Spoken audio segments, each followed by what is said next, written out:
बिस्मिल्लाहिर्रहमानिर्रहीम। अस्सलाम वालेकुम। इंजीनियर मोहम्मद अली मिर्ज़ा ये वाहिद पाकिस्तान के एक स्कॉलर हैं जिनको पूरे का पूरा फेम सोशल मीडिया से मिला, और इस वक्त वो पाकिस्तान में सबसे हाईएस्ट रेटिंग देने वाले स्कॉलर हैं। और इस सूरत हाल में पूरी दुनिया में उनके लेक्चर सुने जाते हैं, उनकी गुफ्तगू वो बहुत ज़्यादा मुतनाज़ा भी हैं।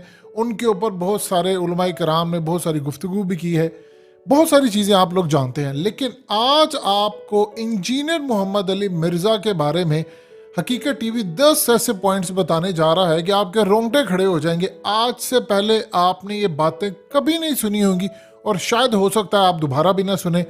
इन पॉइंट्स को सुनकर आप हैरान हो जाएंगे कि उनकी लाइफ का असल वो छुपे हुए जो राज हैं, जो कोई सामने नहीं ला सका, आज हकीकत टीवी सामने ला रहा है। और नंबर 2 पॉइंट इतना ज़्यादा अहम है कि आपको अंदाज़ा होगा कि पाकिस्तान के अंदर उनके साथ हुआ क्या और उनकी लड़ाई किस लेवल तक थी। तो चलिए शुरू करते हैं। नंबर 10, इंजीनियर मोहम्मद अली मिर्ज़ा ने असल में असाइलम रिजेक्ट की। अब जानते हैं कि वो लेक्चर्स देते हैं और वो अपने जो मुखालिफ जितने बहुत सारे लोग हैं उनके बारे में गुफ्तगू करते हैं। यानी बहुत सारे जो लोग जो वो कहते हैं कि मुखालिफ फ़िरके के लोग हैं, वो कहते हैं मैं किसी फ़िरके को मानता नहीं हूँ, तो वो ये समझते हैं कि मेरे खिलाफ एक बहुत बड़ी कैंपेन चली है, उनके खिलाफ केसेस हैं, अदालतों में काफ़ी सारे मामलात हैं। इस सूरत हाल के अंदर उन पर हमला भी हो चुका है।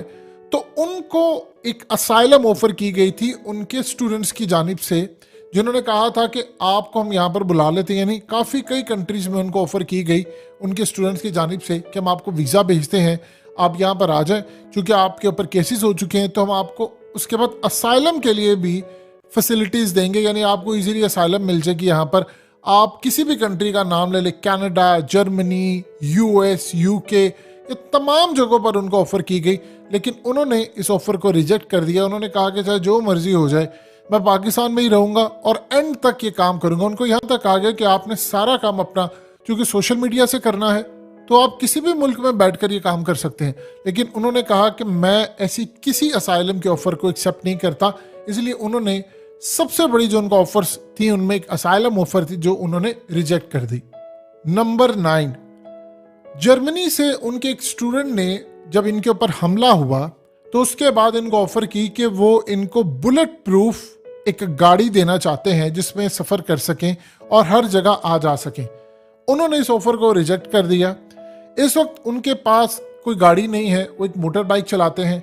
उन्होंने प्ली ये सामने रखी कि एक तो जब मौत का जो भी टाइम आएगा वो तब मेरी मौत हो जाएगी, लेकिन इस सूरत हाल में मेरे जो काम है, मेरी ज़्यादा एक्टिविटीज़ नहीं है, ना मैं बाहर जाता हूँ ना किसी जगह पर। अगर मुझे कहीं जाना भी होता है तो वो अनडिक्लेयर टाइम होता है, यानी किसी भी वक्त बताए बगैर अपने किसी बहुत ज़्यादा ज़रूरी अगर उन्हें काम करना होता है तो वो काम करते हैं। लिहाजा उनको किसी तरह की बुलेट प्रूफ गाड़ी की ज़रूरत नहीं है। उनके स्टूडेंट ने जर्मनी से जो उनको ऑफ़र किया था, उन्होंने उसको शुक्रिया के साथ वापस कर दिया कि मेरे घर के काम के लिए बहुत सारे लोग हैं, यानी जिनको उनके स्टूडेंट कुछ कर देते हैं या उनके जानने वाले हैं, घर के कोई मुलाजमीन है, तो वो बाहर जाने से गुरेज करते हैं। लिहाजा उनको किसी तरह की कोई ज़रूरत नहीं। एक एकेडमी में उन्होंने आना होता है जो भी हफ्ते के अंदर एक दिन होता है। लिहाजा उनको किसी तरह की कोई ऑफ़र की इस वक्त ज़रूरत नहीं है। इसलिए उन्होंने सबसे पहले जो उनके स्टूडेंट ने ऑफ़र की थी उसको खुशी के साथ रिजेक्ट करते हुए बुलेट प्रूफ गाड़ी लेने से इनकार किया। नंबर 8, इंजीनियर मोहम्मद अली मिर्ज़ा असल में यूईटी से पढ़े हैं और ये टॉप इंजीनियर में इनका शुमार होता है और इनका मेरिट के ऊपर दाखिला हुआ।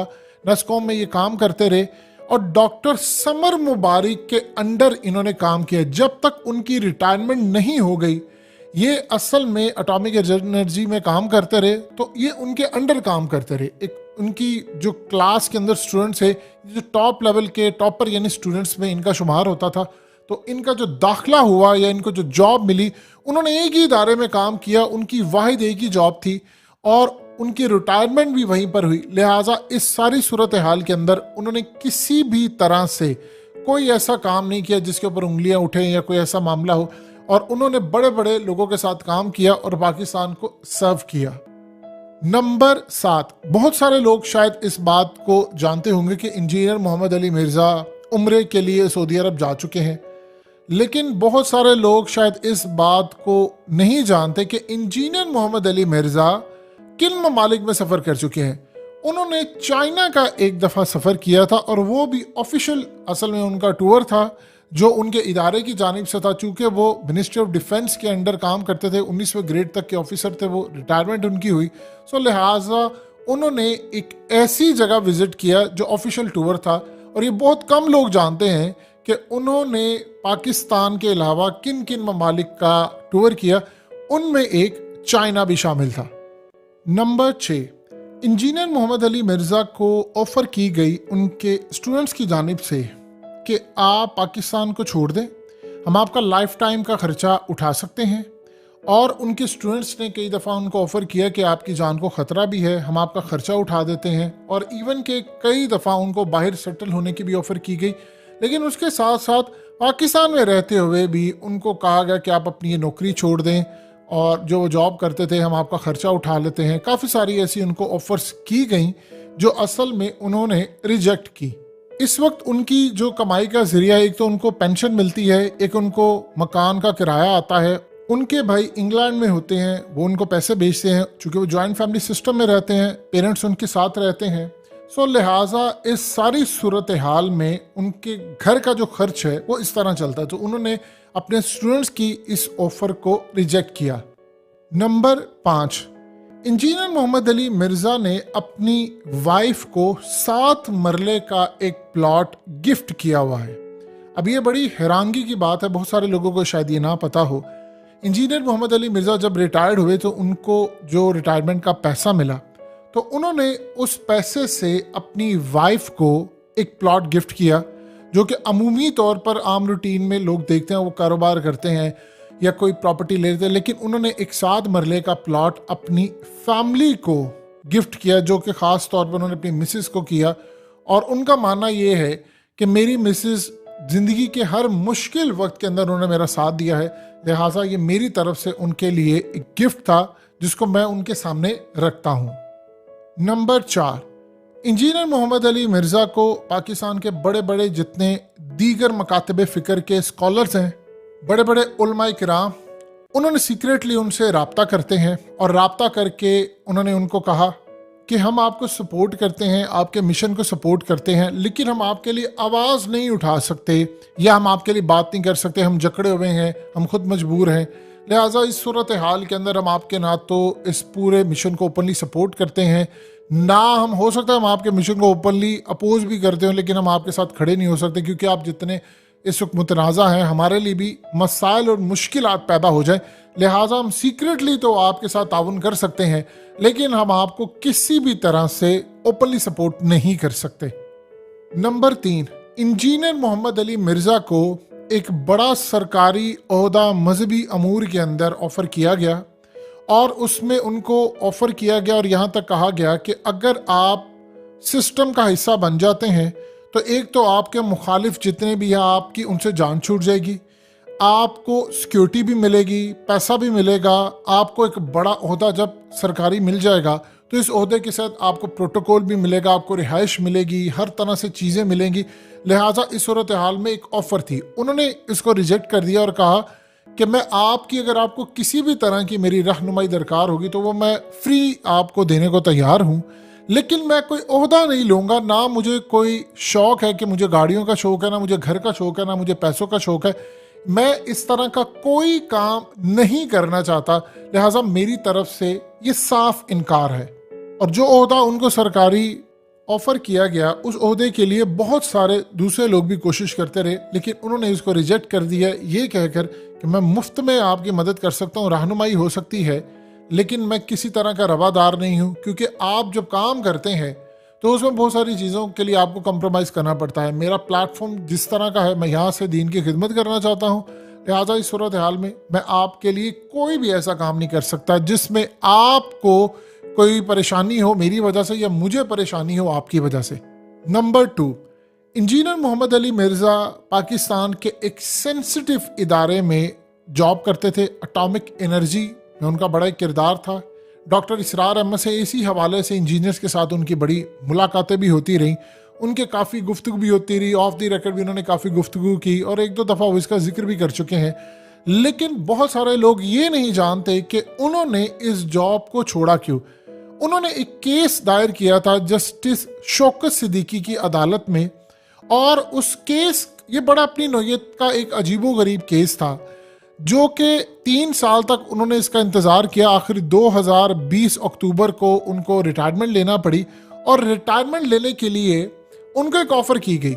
उस ऑफ़र की एक बैकग्राउंड है जिसको समझना बड़ा ज़रूरी है। उनको ऑफ़र की गई कि आप इस केस को वापस लें। वो केस कुछ इस तरह से था कि चूंकि इंजीनियर मोहम्मद अली मिर्ज़ा साथ एक इदारे के साथ मुंसलिक भी थे, और उन्होंने अपना एक प्लेटफॉर्म भी शुरू कर दिया जो कि 2015 से असल में उन्होंने शुरू किया, और उनको फेम मिलना शुरू हुआ। उनके मुताबिक मैंने कभी किसी उलमा किराम की बेइज्जती नहीं की। मैं तो हमेशा कहता हूँ कि आप तमाम फ़िरक़ों को मुसलमान तस्लीम करें, उनके पीछे नमाज़ें पढ़ें, चंदे भी उनको दें, उनको फॉलो करें, उनको बुरा भला मत कहें। बस सवालात इल्म इख्तलाफ की हद तक तो ठीक है मामला, इससे आगे ना जाए। तो उनके मुताबिक पहले उनको कभी सीरियस लिया नहीं गया, लेकिन 2015 के बाद जब उनके खिलाफ वीडियोस बनना शुरू हुई, उलमा किराम ने बनाना शुरू हुई, और उन्होंने दोबारा जवाब देना शुरू किया, तो मामला बढ़ते बढ़ते उनके इदारों तक चला गया। और जब इदारों तक गया तो वहाँ भी उनके लिए फिर मसाइल पैदा होना शुरू हो गए। बहुत सारे लोग चाहते थे कि उनको किसी केस में फंसाया जाए, यानी उनका नाम किसी कलदम किसी चीज़ में जोड़ दिया जाए और उनके लिए मसाइल पैदा हों, और इस सूरत हाल पे उन पर एक दाग लगाने की कोशिश की। लिहाजा उन्होंने काम ये किया कि उन्होंने अदालत से रुजू किया, और जस्टिस शौकत सिद्दीकी की अदालत में वो चले गए कि वो जाकर जो भी इल्ज़ामात उन पर लग रहे हैं या उनको फोर्स किया जा रहा है कि वो रिटायरमेंट लें या कोई भी मामला हो, तो वो अदालत में गए। अब केस वो 3 साल उसका इंतज़ार करते रहे। उन्होंने कहा भी मैं तो रिटायरमेंट नहीं लूँगा, क्योंकि उनके ऊपर एक स्टिग्मा लग चुका था, उनका नाम जोड़ा जा रहा था किसी के साथ। लेकिन इस सारी सूरत हाल के अंदर फिर उनको बताया गया इदारे की जानिब से कि देखिए, आपका इस वक्त जो कद काठ है वो इदारे से भी ऊंचा चला गया है, लिहाजा इस सूरत हाल में आप इस केस को कबूल करें, क्योंकि अब मामला काफ़ी हद तक आगे चले गए। आप एक बड़े लेवल पर पहुंच चुके हैं जहां पर कोई ऐसी चीज़ें, कोई कंट्रोवर्सी मुल्क के लिए भी नुकसानदेह होती है और बाकी चीज़ों के लिए भी। सो लिहाजा उनको एक ऑफर रिक्वेस्ट की गई कि आप इस केस को विड्रॉ करें। आप बड़े ग्रेसफुली इन तमाम चीज़ों को समझें, रिटायरमेंट लें, और उसके बाद आप अपनी पेंशन लें, और आप अपना जो भी काम करना चाहते हैं वो अपना काम आप करते रहें।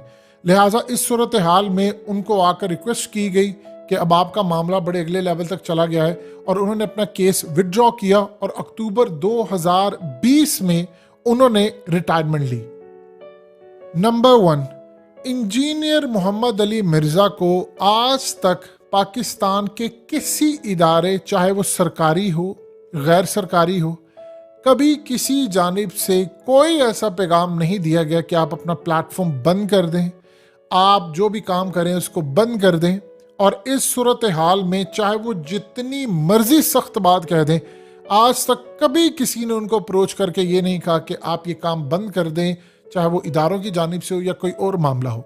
उसकी वो बहुत बड़ी एक मेन वजह बताते हैं। वो मेन वजह ये बताते हैं कि पाकिस्तान में मुझसे पहले भी लोग काम करते रहे मीडिया पर, लेकिन क्या ऐसी वजह है कि मैं इतना ज़्यादा फेमस कैसे हो गया, मेरी व्यूअरशिप कैसे इतनी ज़्यादा है। उनका कहना यह है कि मैंने सबसे पहले आके एक चीज़ कही कि देखिए, तमाम मकातब फ़िक्र मुसलमान है, किसी को हमने गैर मुस्लिम नहीं कहना। इनके पीछे हम नमाज़ें भी पढ़ते हैं और चंदा भी इनको आप दें, तमाम चीज़ें आप इनको दें। लिहाजा इस सूरत हाल में इल्म इख्तलाफ रखे। उन्होंने कहा कि मैंने सबसे पहले काम ये किया कि मैंने आकर इनकी किताबों में जो चीज़ें थी वो लोगों को बताई कि असल में ये देखिए, ये इनकी किताबों में मेंशन है और इसका वो जवाब नहीं। तो जब उन्हीं के मकातिब फ़िक्र के लोगों ने अपने उलमा से और दीगर लोगों से पूछा कि बताएं इसमें क्या सच्चाई है, क्या मामला है, तो वो उनके पास जवाब नहीं। लेकिन कई जगह पर ऐसी भी कंट्रोवर्सी देखने को मिली कि उनको बुलाया जाता रहा कि आप आकर मुनाजरा करें, वो इससे इज्तनाब करते रहे। बाद में उन्होंने कई जगह पर इसका इकरार भी किया कि ठीक है वो तैयार है, लेकिन बहुत सारे मामला चलते रहे। तो उनका ये कहना है कि मैंने आज तक कोई मुझे जुर्रत नहीं कर सका कि अगर मुझे बात कहे, क्योंकि ना तो मैं किसी के पैसे पर चलता हूँ, ना मैं एजेंडे पर चलता हूँ, और ना ही कोई ऐसी सूरत हाल है। सो लिहाजा इस सूरत हाल में आज तक मुझे ना कभी अप्रोच किया गया इन मामलात में, और ना ही कभी किसी की ज़रूरत है कि मुझे आकर ये कैसे कि आपने फ़लानी बात नहीं कहनी, फ़लानी नहीं कहनी, क्योंकि ना मैंने कभी किसी का पैसा लिया है, ना मैंने कभी किसी का चंदा, ना मेरी कोई करप्शन है। किसी ने पूरी कोशिश भी की हो ढूंढ कर चीज़ें निकालने की, तो आज तक ऐसा हो नहीं पाया। ये थे आज तक के तमाम मामला जो हकीकत टीवी ने आपके सामने रखे, और आज तक इन तमाम चीज़ों में अक्सरियत ऐसी चीज़ें हैं जो आपने पहले कभी नहीं सुनी होगी। इंशाल्लाह उम्मीद है आपको ये वीडियो पसंद आई होगी।